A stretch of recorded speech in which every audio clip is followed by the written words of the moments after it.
Moi, particulièrement, j'ai pris un moment où j'ai fait une longue pause, où j'ai arrêté de tatouer pour me concentrer sur le dessin.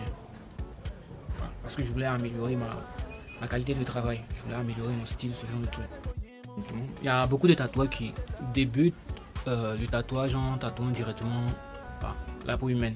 C'est bien, mais vu que le tatouage n'est pas un exercice facile, c'est pas si évident que la première fois que vous allez tatouer, vous allez réussir votre tatouage. Tes premiers tatouages, ça risque d'être de la merde et crois-moi que tu vas vite vouloir les oublier. Moi personnellement, j'ai commencé à tatouer directement sur les personnes. Technique on voit qui n'était pas la bonne. Par rapport à mon niveau actuel, moi je suis pas satisfait des premiers tatouages que j'ai réalisés. Si tu trouves personne pour tatouer, maintenant il y a un truc qui est à la fois délicieux et en même temps horrible, ça s'appelle la peau synthétique. Outre le fait qu'on peut apprendre à tatouer sur des peaux synthétiques, il est aussi possible d'apprendre à tatouer sur des fruits. Moi, par exemple, je tatoue mieux, je dessine mieux qu'au départ. Et je regrette le fait de n'avoir pas commencé sur des peaux synthétiques ou de n'avoir pas commencé à tatouer sur un support différent que la peau. Si j'avais débuté avec le niveau que j'ai actuellement, je serais amplement satisfait parce que j'aurais aucun mauvais tatouage. Plusieurs supports autres que la peau peuvent nous servir dans notre apprentissage du tatouage et même dans notre perfectionnement. Parmi ces supports, l'on peut citer la peau synthétique, les peaux de cochon, parce que dans le règne animal, la peau du cochon est celle qui se rapproche le plus de la peau humaine, donc peut servir à l'apprentissage du tatouage. Enfin, on peut citer les fruits, parce qu'il est possible d'apprendre à tatouer sur des fruits, ce qui sera le sujet de cette vidéo. Je n'ai rien inventé et je ne suis pas le seul à le faire.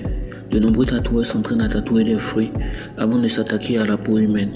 Tatouer des fruits est un excellent moyen pour débuter dans le tatouage, et si éventuellement vous avez déjà une expérience en tant que tatoueur, continuer à tatouer des fruits peut vous permettre d'améliorer votre technique et même d'en développer de nouvelles. Donc aujourd'hui, je vais essayer de réaliser un tatouage sur un support différent de la peau pour que ceux qui ont envie de tatouer, que ce soit aujourd'hui ou peut-être souhaitent le faire prochainement, puissent le faire assez facilement parce que je pense pas qu'ils vont trouver des clients dans les débuts.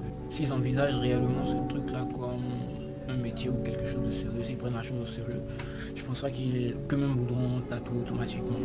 Parce que tout mauvais tatouage va entrer dans leur palmarès. J'ai acheté des fruits au supermarché. La dernière fois, je fais une vidéo où je tatoue une pamplemousse, mais cette fois-ci, je vais tatouer une orange et je vais essayer de reproduire ce motif-là. Voilà. Ensuite, je vais essayer de donner des conseils. Maintenant, qu'est-ce que j'ai pour commencer? J'ai le fameux motif et une orange. On va voir ce que ça va donner. J'aurais pu me servir d'une feuille stencil pour transférer le dessin que j'ai à tatouer directement sur le fruit.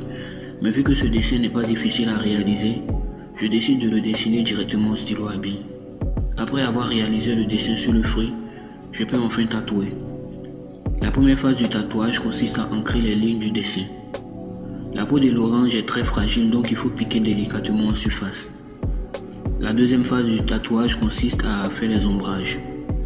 Après avoir terminé les lignes et les ombrages, il faut revenir rehausser le contraste de valeur pour donner du relief, de la profondeur au dessin, dans le but d'accentuer l'effet 3D qu'on recherche pour avoir cette impression qu'il y a un jeu de cartes caché sous la peau.